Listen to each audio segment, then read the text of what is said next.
What does this trophy even mean anymore, No, for real, what the hell does this trophy mean? I don't think we've had any sort of consistency as to what this award entails in recent years. Let's take this season, for example. We have another offensively dominant showing from Nikola Jokic, even better than his previous MVP years.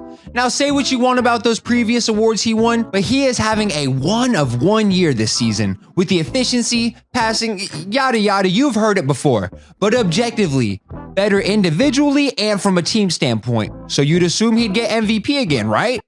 Wrong. Now all of a sudden people want to act like they care about defense and say that's why Jokic won't win this year and that it should be Joel Embiid instead. So we're going to act like Giannis isn't a better rebounder, defender, and winning more games than Embiid? What the hell are your guys' criteria? I love Jokic as much as the next guy, but when I was saying Giannis should have won last year because he, plays defense, I was the one being looked at silly. And then get this, ask anyone who knows ball who the best player in the league is, and who will you get? Giannis Antetokounmpo.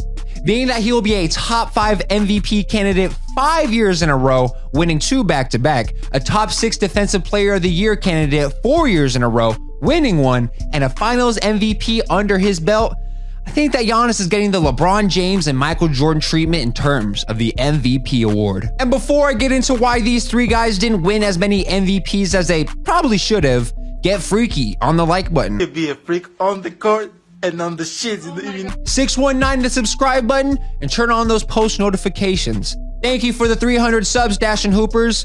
You're the real MVP. What do I mean when it comes to the LeBron and Jordan treatment? Well, it's the fact that in all reality, these 3 gents were undoubtedly the best in the entire league for years on end, putting into question what the MVP means. As previously mentioned, Giannis is the type of guy to be the best player on both sides of the ball, and the same could absolutely be said for Mike and Bron. Evident by MJ having himself a Defensive Player of the Year award, finishing at least top 7 in the Defensive Player of the Year voting 9 times, top 5, 6 of those times by the way, 9 all-defensive first teams, a record tied with only Kobe and Gary Payton, and the Steals Leader Championship 3 times. Good Lord, that's a resume and a half, but LeBron was also dominant on the defensive end, not to the same extent, but finished second twice in the Defensive Player of the Year race, 5 first-team all-defenses, 1 second-team all-defense, and 5 top 5 finishes in the Defensive Player of the Year voting. So these guys were obviously the top echelon of players, considering everyone praises these guys for their offensive mastery, while hardly the proper recognition for their defensive capabilities. And for that simple reason is why I don't want to hear about that BS argument that we care about defense between Embiid and Jokic. If we truly factored that into the MVP voting every year like we should, there's probably no way in hell that Westbrook wins his 2017 triple-double MVP, James Harden doesn't win his 2018 MVP, Nikola Jokic most likely doesn't win the 2021 MVP. So then, I reiterate and ask the question again. What does this award even mean? Should we just turn it into an Offensive Player of the Year award? Or are we going to go ahead and switch up our criteria as to what the narrative will fit best? It always feels so silly to me that we as fans, media, and players have to just pretend like we all don't know who the most valuable player in the league is. Look at any of the preseason, midseason, and postseason articles talking about who the best player in the league is during their eras. It was Jordan, LeBron, and Giannis. It's as simple as that. And I know what people like to say, oh, but it's most valuable, not the best player. So what is most valuable? Let's talk about it. Last time I checked, those 3 guys were pretty damn valuable to winning basketball games, valuable to making the league its hundreds of millions of dollars, valuable to putting the ball in the basket, keeping the ball from going into the basket, and valuable as a team leader. Just because we have voter fatigue, we're just okay with making up random cases for who the most valuable player is? Damn it, I want the truth, not variety, the truth. If Jordan is the best and most valuable player in the league, hitting game winners and clamping your favorite player, give him 8 straight MVPs. LeBron is consistently bringing in viewership and being the ultimate Swiss Army knife that we're all so used to.